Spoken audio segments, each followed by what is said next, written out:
Good morning. Welcome to Books at the Bottom of the Stairs. My name's Lorene. Every so often I have so many things whirling around in my head that I just don't really know where to start. So I thought, why start with a story? Why not start with a book? Whoa, what a notion. So I've got Decline of the English Murder by H.G. Wells. This is a group of essays that he wrote with respect to English novels, particular English murder novels, and there was good books, bad books, boys' weeklies, women's two-penny papers, The Art of Donald McGill, and Hop-Picking Diary. I kind of love this book. Every so often I come back to it, and then I start to hate it. The essays are fairly short. One's only 4 pages long. And I mean, they're small pages, so that's the size of my hand. So H.G. Wells is just a really good writer. And if you want an excellently constructed essay, he's a person to turn to. Now, I don't always like his point of view. He's...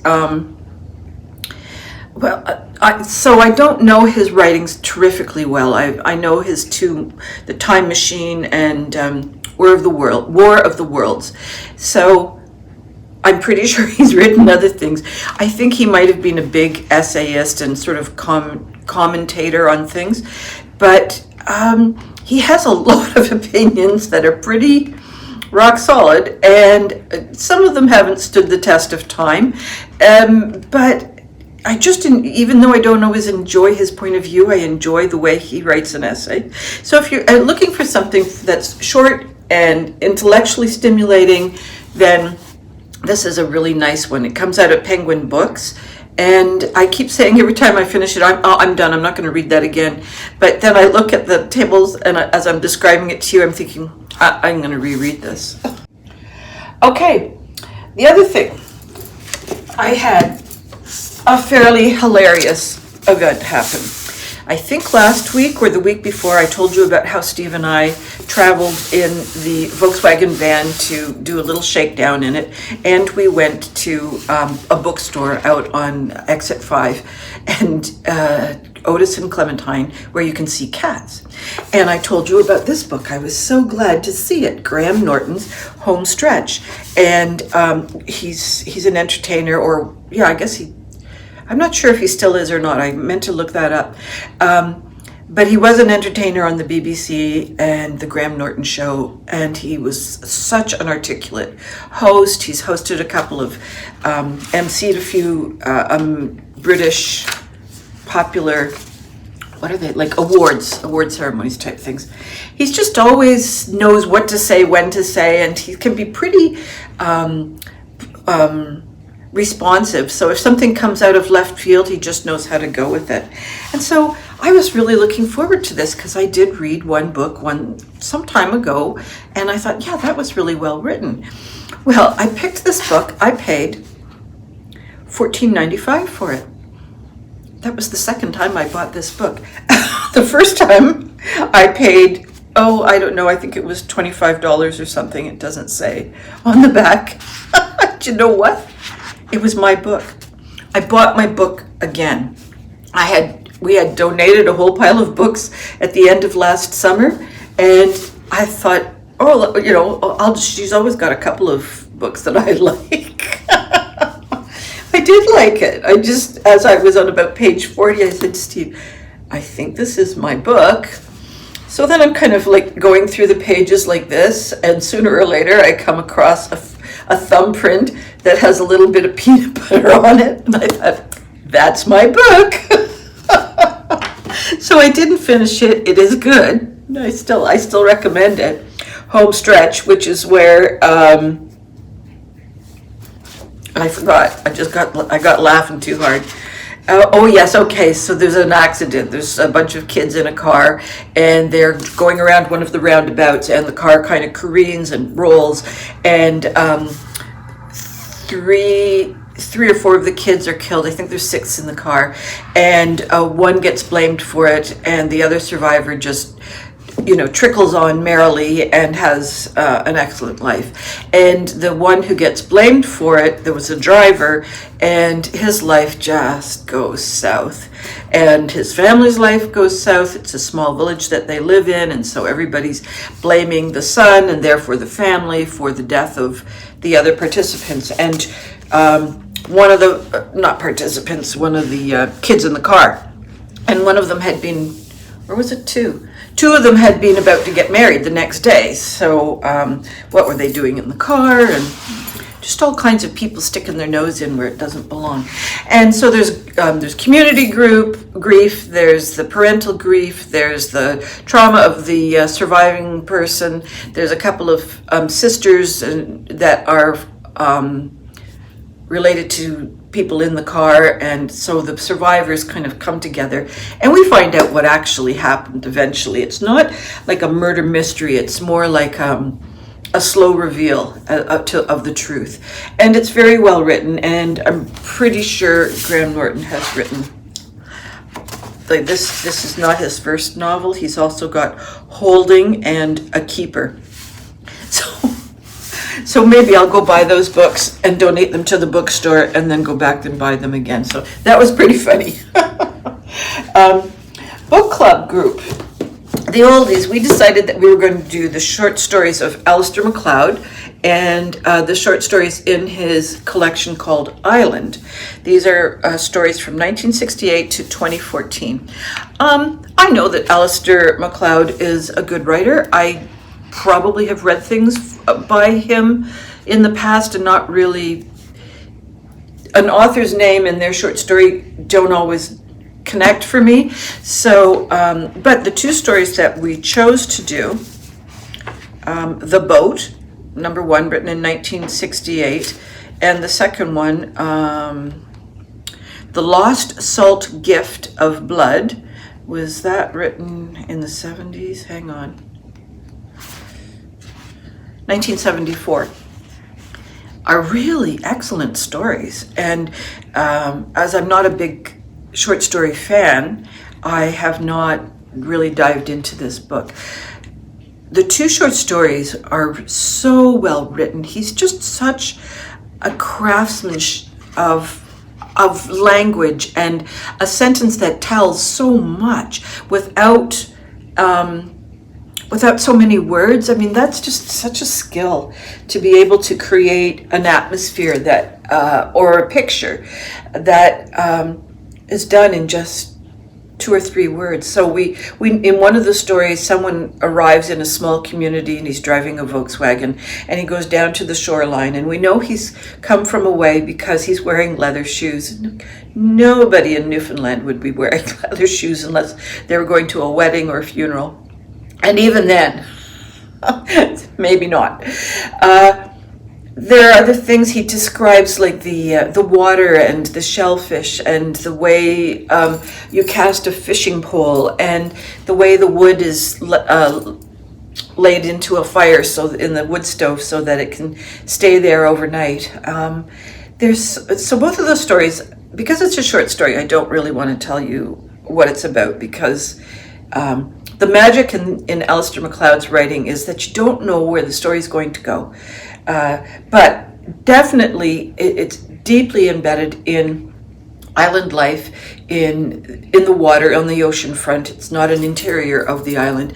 The people who have been living in isolated communities in these two stories.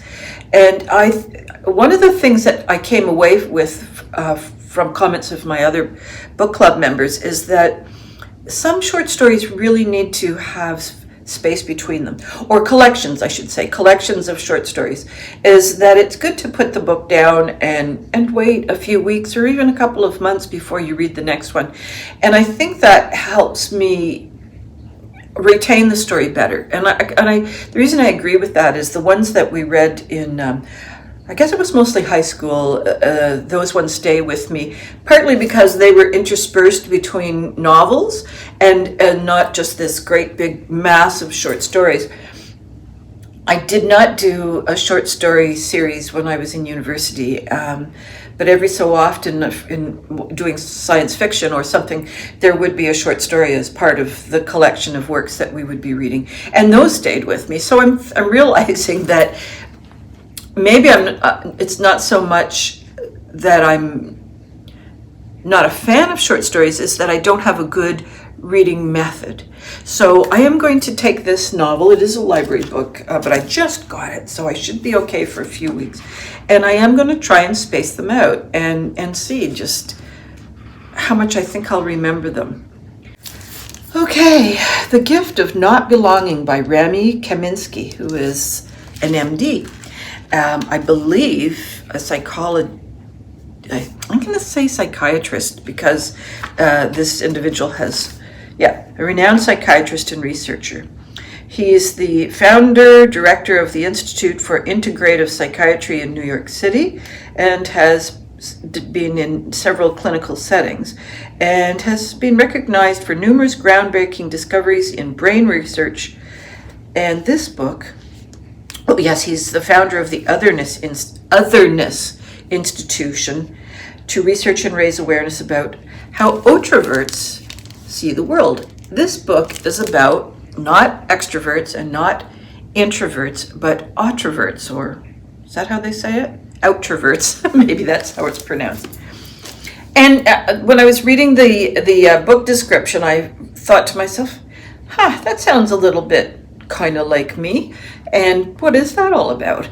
I'm not keen on labels. There's some labels that are pretty wide sweeping that kind of do the job, extrovert, introvert. It gives you a sense of how to approach that personality style. Some people are more exhibitionist than others. Gives you some information on how to approach that particular kind of personality style. But outraverts are people who enjoy other people's company, but more on a one-to-one basis or small group basis. And I thought, that sounds a little bit like me.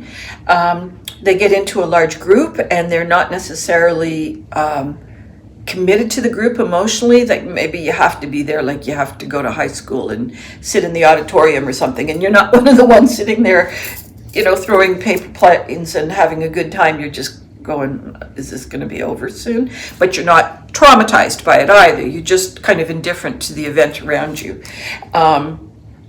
So I thought, there was just a couple of things that were said that I thought, that sounds a little bit like me. So then I was reading it. I was really looking forward to it. And there are a number of things that resonated quite strongly for me. And there's a quiz at the back, and when I was a teenager, boy, I used to love my quizzes. Would you love Donnie or would you love Michael? Donnie Osmond and Michael Jackson, do you suit red lipstick with a blue undertone or red lipstick with a black undertone? Like, who knows? Any kind of a quiz, and I was there. So there's a quiz at the back, and I scored quite high, and I thought, come on, Lorene, don't get pulled in because you want to be an outrovert in order to read this book. So I kind of, every once in a while, if there was any kind of flex in the answer, I thought, go for the one with the lower score, because the higher the score, the more likely you're an outrovert. And I thought, okay, I'm going to kind of game this quiz a little bit because I don't want to be an outrovert just in order to win.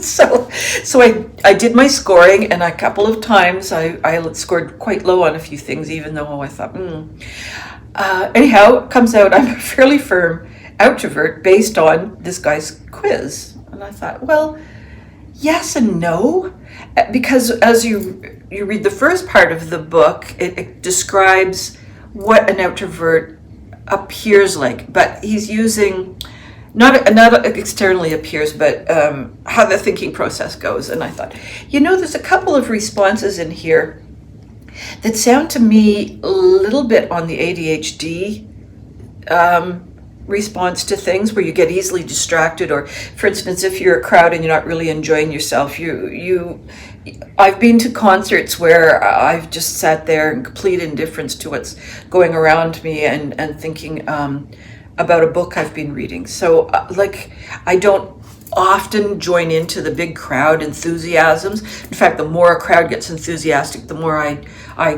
back off. But that's also a response if you have ADHD, where there's just too much stimuli, so you start to back away. It's also a response for chronic PTSD, if you've been in situations where there's always kind of danger. There's PTSD from like a sudden event. You're in a car crash, bang, you're in trouble, PTSD. Or there's like childhood PTSD where it's just unsafe. Those people, like me, are always looking for the exit. They're always looking for danger. They're always looking for, like I'll be at that same concert. I'll have figured out how to get out, what to do if there's gunshots. How safe is my crawling under my seat in my chair so that I don't get stampeded, like these are my thoughts. Everybody else is going, oh, this is great, let's get some Coca-Cola and have fun, and I'm like looking for where I can be safest from the gun shooter. So there's two completely different kinds of thoughts going on at the same concert. But that's a product, I think, of always just having a very long period of life where things were dangerous. So I'm not 100% convinced.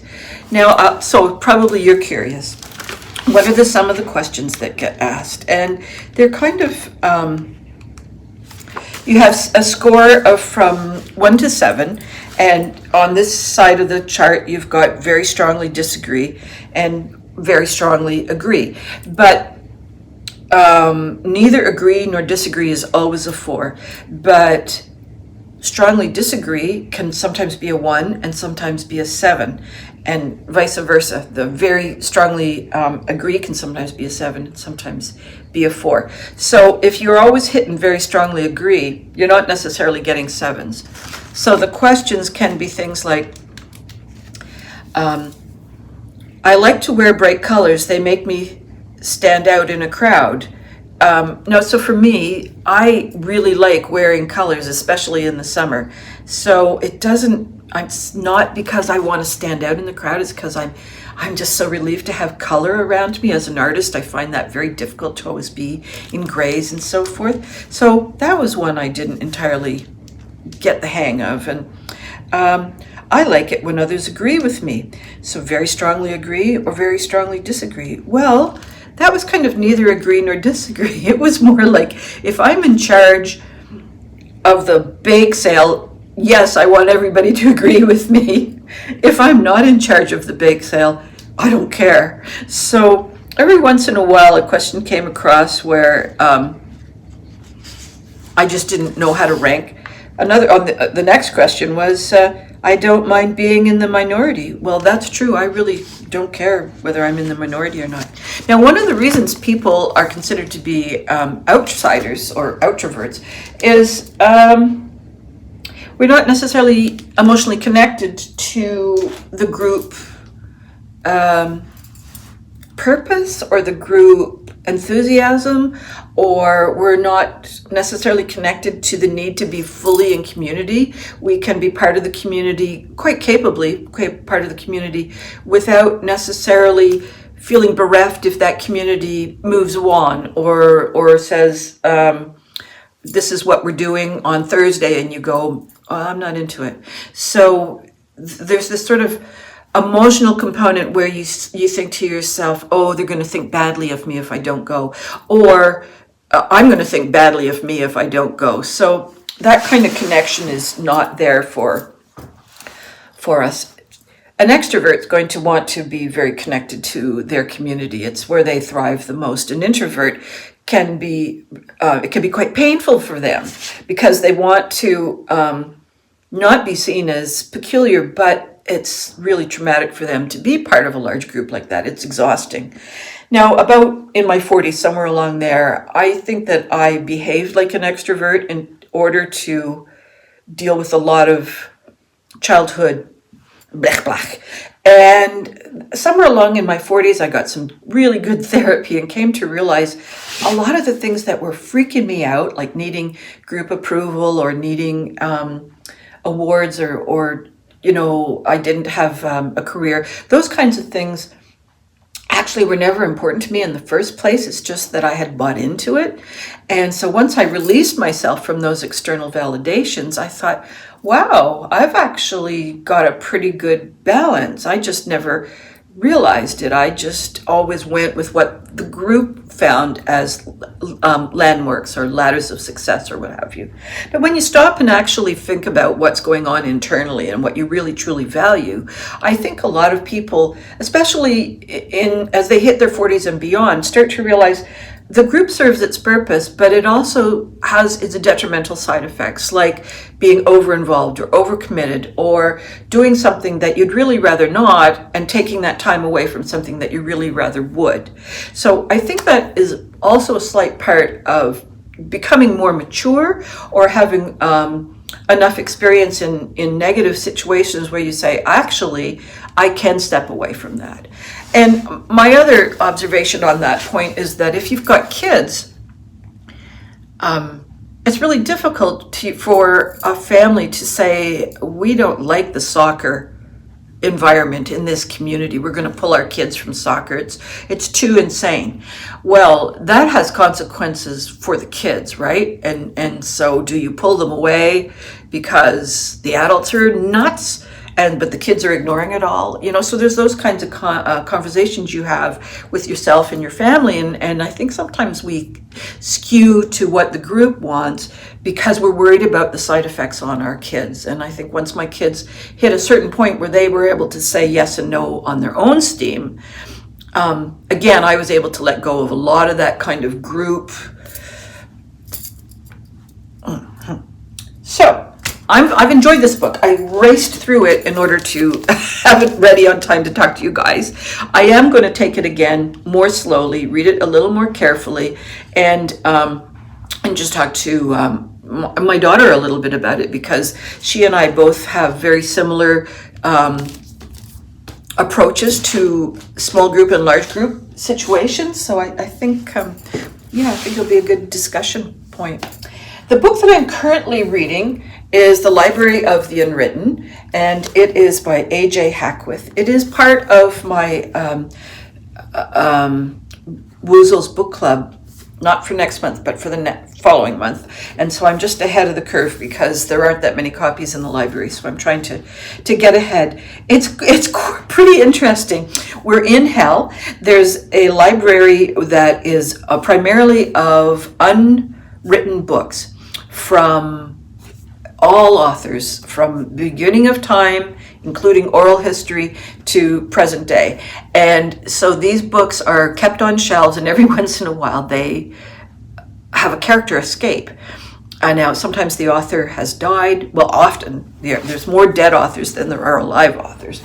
And so occasionally a character will have become restless or bored or just escapes the book. And so Claire, the librarian, who is human, the only human in hell, but who's also dead, has to go off and get this book back into the collection. Something's happened, and I guess, let's call him the Lord of Hell. I don't know his actual name. She keeps calling him his shittiness. And the demons around her are like, oh God, what are you saying?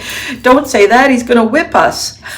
So there's a lot of fear about whoever the master is. But Claire is, whatever. And so she has this incredible disrespect for the higher-ups, but she has a lot of passion for her job as a librarian.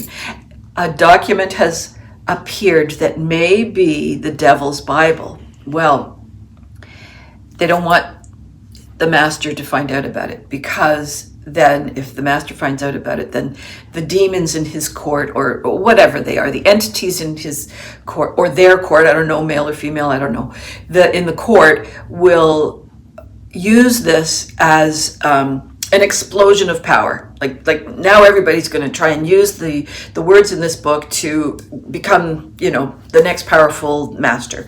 So they don't want the upper echelons to find out what's going on. And one of the angels from heaven has found out. And so another angel, the two of them cock up this story that the one angel has got to go back and find the devil's, whatever it is, it is that got written. So bumps into Claire and her little gang of librarian adjacent people. And so we're going to have this crazy angel Claire conflict going on, and they're also trying to get information. They're going to the other hells like Valhalla, or maybe Valhalla isn't necessarily a hell. It's more of a it's where you go in the afterlife if you've been a good warrior. I don't know where the non-warriors go. Those warriors needed farmers, we never think about that.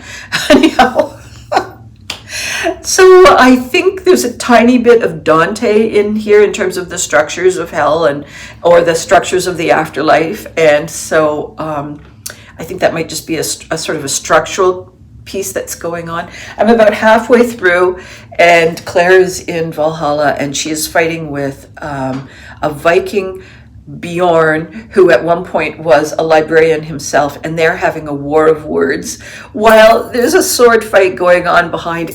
It's crazy.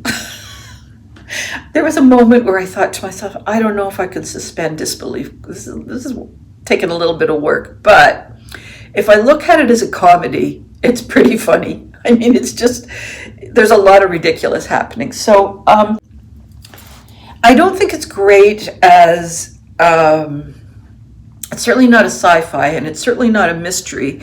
It's in the fantasy genre. It's got the little, unicorny guy up there.